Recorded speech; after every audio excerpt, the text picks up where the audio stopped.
Hi, I'm Chris from airwindows, and I am here to show you my newest plugin. It's a little thing that I'm calling PurestWarm. Here, I'll demonstrate what this thing does. We'll start with a precision bass sound. Watch this level control.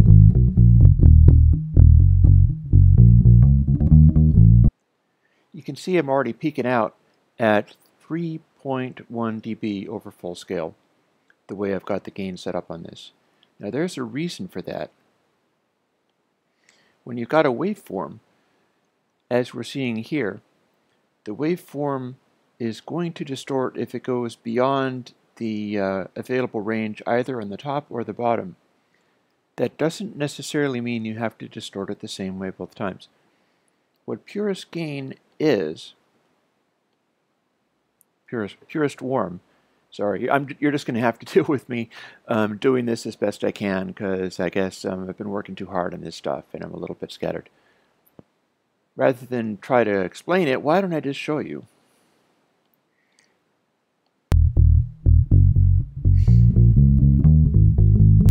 PurestWarm is a distortion device that applies on only one half of the waveform. It's a very simple device. It only has polarity control, because the idea from this, it's similar to some of the other Purest plugins in that the algorithm involved is extremely simple. There's nothing done to the sound beyond what's absolutely necessary. So what you can do is just throw it on a track. You throw it on, say, your bass track, and pick whichever polarity you find most useful. Normal is what I'm using now, but you could see inverse might also work for some situations. You're not necessarily sure which is going to be what you need. I think normal is going to be more likely what'll work, but it'll depend. I'll let you hear both of those polarities on the P-bass sound now.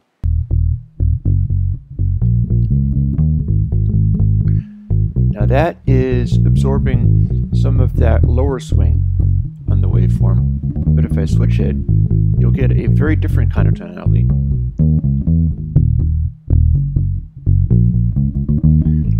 I don't like this one as much. I think the other one is a lot warmer, it's got a better tone to it, and it's also soaking up some of those peaks. But this is another variation, it's another availability, and it is still creating the same second harmonic stuff. It just happens to be doing it in such a way that it's letting through those spikes in the bottom there. Whereas if I switch it back, why don't I keep it going for that? You can hear it sort of poking out there.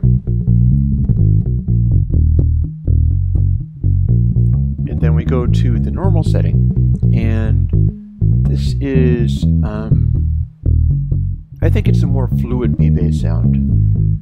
Now the thing about PurestWarm is that the way I've got it set up, since it is such a simple processing, and it's doing nothing to touch the sound, it is capable of passing through half of the waveform completely and totally untouched. It's literally a pass-through of the data word that's coming in. Nothing is done to it unless absolutely necessary. I'm not even doing the noise shaping to the floating point bus on the half of the waveform that is directly passed through. And that's something I couldn't do if I had all kinds of like gain controls and things in there. So I'm not fooling as far as the Purest is concerned. It goes to quite a large extreme to try to get that done. Now there's other things I can show you besides that. I showed you a picture of the P-bass signal. That was, this is your P-bass right there. And you can see how when I put normal on, it cut off this low frequency, it's going to apply it down here, but there is other kinds of sounds as well that you might fool with, and here is another one. This is a brighter sound, and it's a different DI that I built.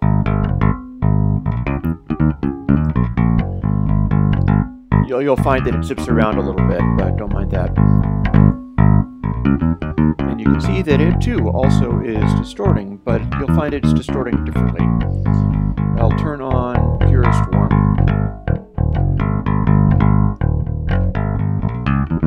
Now, I like this sound better than the bypass. Go back.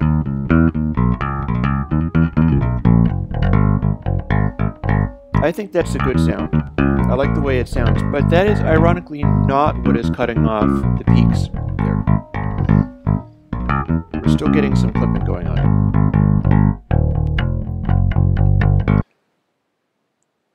Let me go and see whether I can find a peak right at the beginning.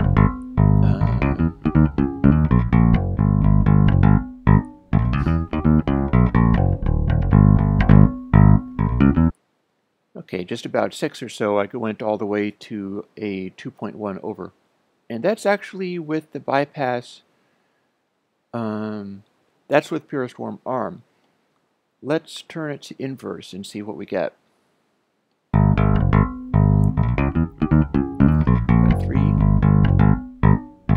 You'll find, under this circumstance, that is cutting off the peak without touching the other part of the waveform. On this space, I don't like the sound as much with the polarity on inverse. It's basically doing the top of the wave, whereas the polarity in normal is cutting off the bottom of the wave. I like the sound of this less, but it is doing a better job at cutting off peaks. And we'll skip it back over to normal just for long enough to see that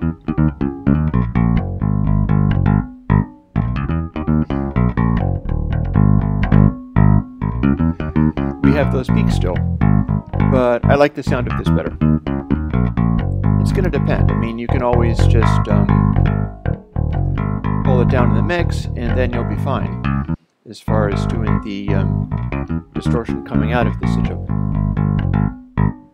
Now the last thing that I have to demonstrate,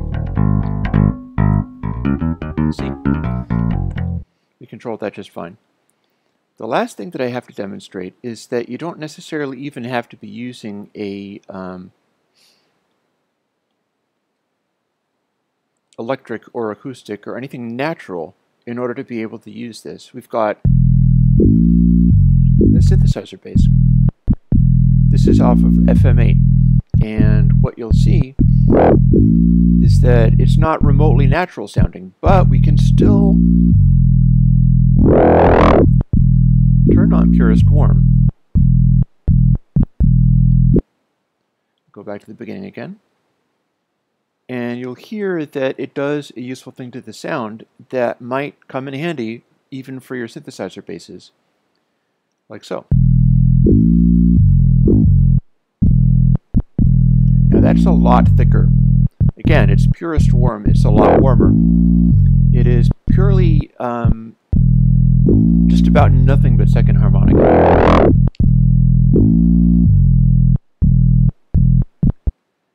And you can also flip it around. For instance, go on there. Go into inverse and a similar sound, but I can kick it in and you get this. Now on this one, I almost like this better. It's got a sort of hardness to it this way, which fits with the synthesizer base. But then we can also put it back to normal and it'll be kind of softer.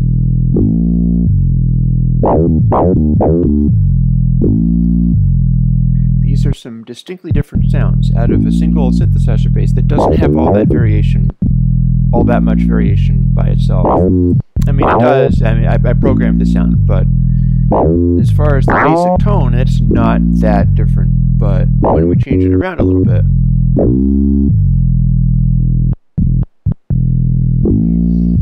that's a sort of hard edge, and then warmer, and then the basic sound is more what you just get out of FM8. So, PurestWarm. PurestWarm is $50, and like I've explained, the thing about this plugin is the implementation of it. I mean, there's lots of stuff. I have a plugin called Single-Ended Triode that'll give you loads of second harmonic, and you can crank that one up as far as you want. But what PurestWarm does is handles this second harmonic, handles this distortion of only one half of the waveform, and is set up to pass through the other half of the waveform, just literally passing the input data word to the output. If it's in the non-saturating part of the waveform, you're not going to get higher fidelity out of it. And then if you're doing the saturating part of the waveform, which you can pick with the polarity thing, which you want, even that is being handled in the way that I'm handling the Purest plugins, with very minimal coding, very minimal processing, and it's being done at 80-bit floating point, and it's being noise shaped to the output bus. And that's blending with the direct pass-through of the input word on the other half of it. I worked out a way to manage that so that it would behave itself and be completely seamless. Now, I can never predict how these things work. I mean, there was a time that I put out Electro Hat and Purest Drive at the same time. And I thought Electro Hat was the big deal because it was a kind of creative plugin and it made an interesting synthetic noise. But Purest Drive just blew up. So I can never really tell what is going to succeed and what is not going to succeed as far as the plugins. But one thing I can tell is which plugins are aimed to do which things and why. And PurestWarm is very much in line with the what I was doing with Purest Drive and what I followed with things like Purest Gain, which is the freebie, and you can see it here. I'm using it to adjust the levels of these tracks. These are all in the same line of more signal path purity than you're likely to find anywhere else, because people normally just won't go to, they won't do their processing in 80-bit because they feel it's not necessary. They won't noise shape to the 32-bit floating point bus because they're like, well, we're only outputting 24-bit anyway. Although the funny thing about 32-bit floating point bus, like we have in Logic and most of the other DAWs, is that's actually 24-bit of fixed point and a scaling factor moving it up and down. So digital audio is complicated. It's tricky stuff. You can't necessarily trust it. I certainly don't trust it, but I certainly enjoy messing with it, and I certainly enjoy taking things like PurestWarm and pushing aspects of it as far as I possibly can.